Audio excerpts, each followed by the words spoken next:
C'est Vini, il est trop, il abuse. Il abuse. Franchement, il abuse. Il abuse.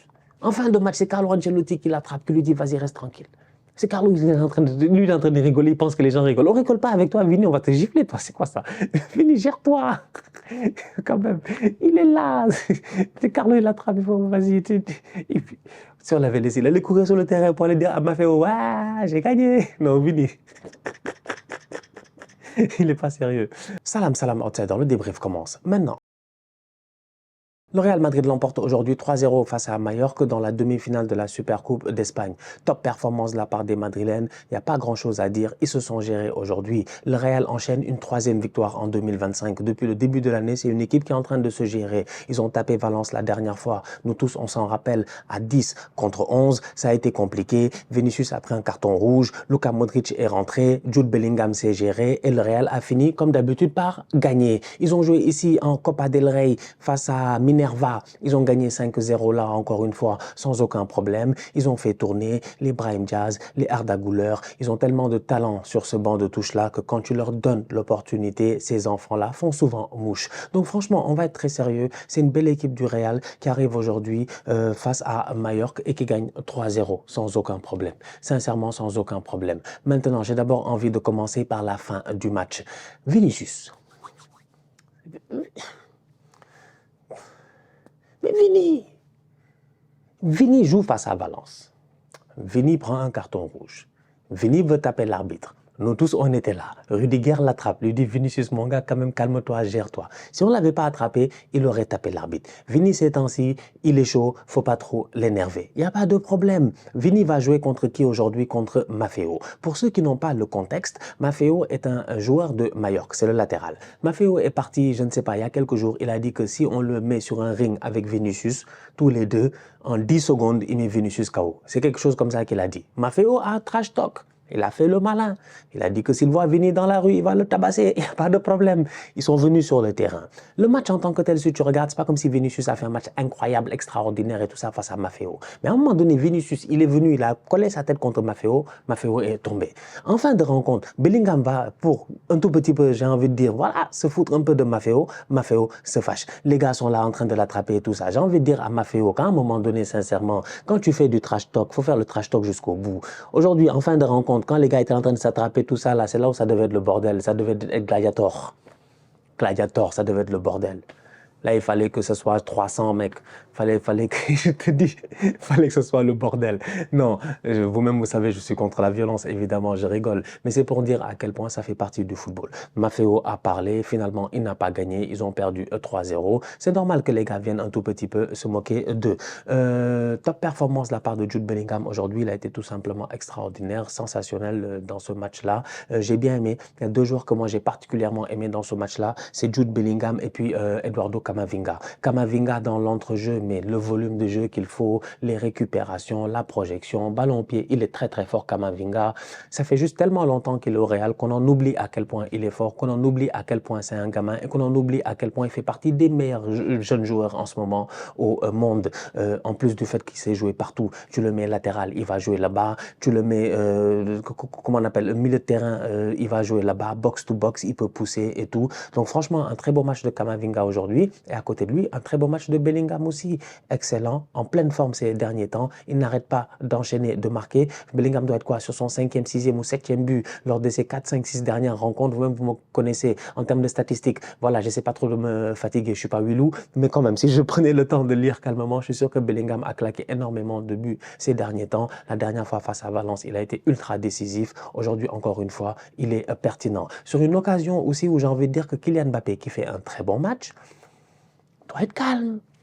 C'est bien de le voir virevoltant comme ça fait plaisir. Bon match de Mbappé, il court, il est actif, des belles occasions et tout. Greif, le gardien de Mallorca fait de bons arrêts et tout ça. Sur le but de Bellingham, c'est Mbappé voilà, c'est Vini qui fait un centre, tout ça. Mbappé qui vient, qui frappe, il cherche la force, il cherche pas la finesse. Il aurait pu chercher la finesse, il a cherché la force. Le gardien fait l'arrêt, mais Bellingham arrive, plat du pied, sécurité, ras de terre, ça passe entre les jambes de tout le monde et ça vient tromper cette équipe de Mallorca là. Ouais, franchement, ils se sont gérés, hein, le Real, ils ont fait un bon match. Tranquille. Maintenant, on attend le Classico, c'est là où ça va se jouer ce dimanche. En fin de rencontre, il marque les 2 buts. C'est normal, Mallorca, ils sont fatigués, ils sont épuisés, je pense qu'ils ont tout donné. Il y a eu des moments aussi quand même où le Real défensivement ça a été compliqué, que ce soit Rudiger, Ferland Mendy, Tchouaméni est sorti sur blessure, genre commotion, j'espère que c'est rien de trop grave et tout. Asensio il est rentré, il a été plutôt bon.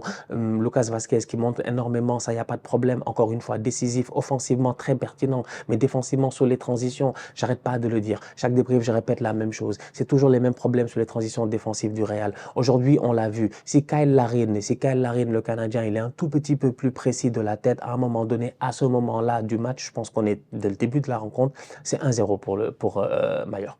C'est 1-0 pour Mallorca. Franchement, c'est 1-0 pour Mallorca. Pourquoi? Tout simplement parce que, encore une fois, en transition, le Real ne se gère pas. En transition, le Real est toujours trop découvert. En transition, il y a beaucoup trop d'espace entre Ferland Mendy, Rudiger, Tchouaméni et puis Vasquez. Et les milieux de terrain, souvent, eux aussi, ben, ils peinent à revenir. Donc, du coup, ça donne un Real Madrid qui, sans aucun problème, quand ils ont le ballon, ils sont devant, ils vont te fatiguer, ils vont claquer les buts.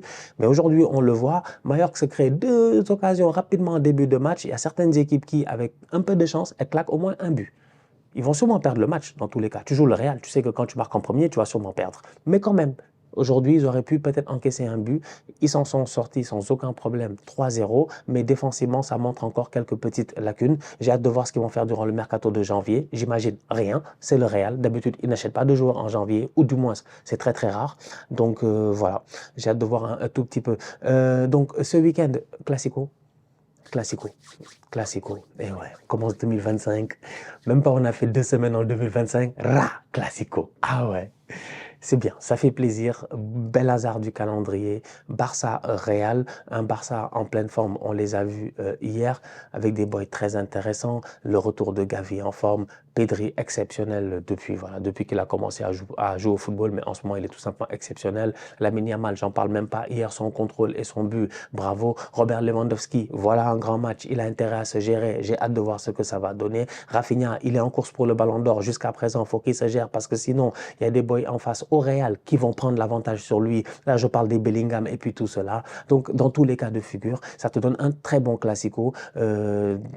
Yeah, un très bon classico, un très bon classico. Mbappé qui doit se reprendre de son dernier classico complètement raté. On était là, les 25 000 hors-jeu. Mbappé a fait hors-jeu ici jusqu'à on ne savait même plus ce qui se passait. On ne savait même pas si. Ce jour-là, on s'est posé des questions. Est-ce que Kylian sait encore jouer au football? Mais Kylian, il se fout de qui? Kylian 1, 2, 3, les Kobarsi l'ont mis hors jeu. Donc, il y a tellement de choses qui sont passées lors du dernier Classico que j'ai hâte de voir. J'ai vachement hâte de voir ce qui va se passer. Premier Classico en 2025. Quoi qu'il arrive, on est assuré d'en avoir 2 minimum pour le moment, puisqu'on en a un dimanche. Il y a le match retour en Liga. Qui sait? Peut-être qu'ils vont se retrouver en Copa del Rey. Mais ouais, ça promet déjà une deuxième partie de saison exceptionnelle. J'ai envie de finir avec Rodrigo. Top performance de sa part aujourd'hui. Souvent, on l'oublie, Miskin. Il est fort. Il est fort. Il est très fort. Il est très fort. Des fois, je dors la nuit et je pense à Rodrigo. Après, je pense à Kai Havertz. Après, je pense à Bukayo Saka. Et je me dis, ouais, tu les mets tous les trois ensemble. Peut-être mes problèmes, ils sont un peu réglés, quoi. En tout cas, ouais, c'est comme ça, c'est la vie, vous savez. C'est dur de venir débriefer le succès des autres pendant que toi, il te reste 48 heures à réfléchir. 72 heures avant de jouer Manchester United. Ils sont nuls, United, mais ils sont capables de nous taper. Ah ouais, les problèmes d'Arsenal. Bon, bref. Donc, ouais, voilà. Bon match de la part du Real. Bien joué. Qualification en finale. Et on se capte dimanche pour un classico qui va être chaud. Voilà, gros débrief. Soyez là, je serai là. Je vais être prêt, je vais être chaud. J'espère qu'ils vont nous enjailler. J'espère qu'on va pouvoir sortir vraiment voilà, une belle analyse, hein, de belles punchlines et se faire plaisir ce week-end pour ce match. Et j'espère que Vini va se gérer lui aussi. C'est Vini, il est trop, il abuse. Il abuse. Franchement, il abuse. Il abuse. En fin de match, c'est Carlo Ancelotti qui l'attrape, qui lui dit vas-y, reste tranquille. C'est Carlo, lui, il est en train de rigoler, il pense que les gens rigolent. On rigole pas avec toi, Vini, on va te gifler, toi, c'est quoi ça? Vini, gère-toi. Quand même, il est là. C'est Carlo, il l'attrape, il faut, vas-y. Et puis, si on l'avait laissé, il allait courir sur le terrain pour aller dire à Maffeo, ouais, j'ai gagné. Non, Vini. Il n'est pas sérieux. En tout cas, la famille, on se capte très bientôt pour une nouvelle vidéo. D'ici là, on continue à liker, on continue à partager. On s'abonne, on s'abonne, on s'abonne. On est ensemble, on reste en santé. C'est toujours le plus important. Tous outsiders.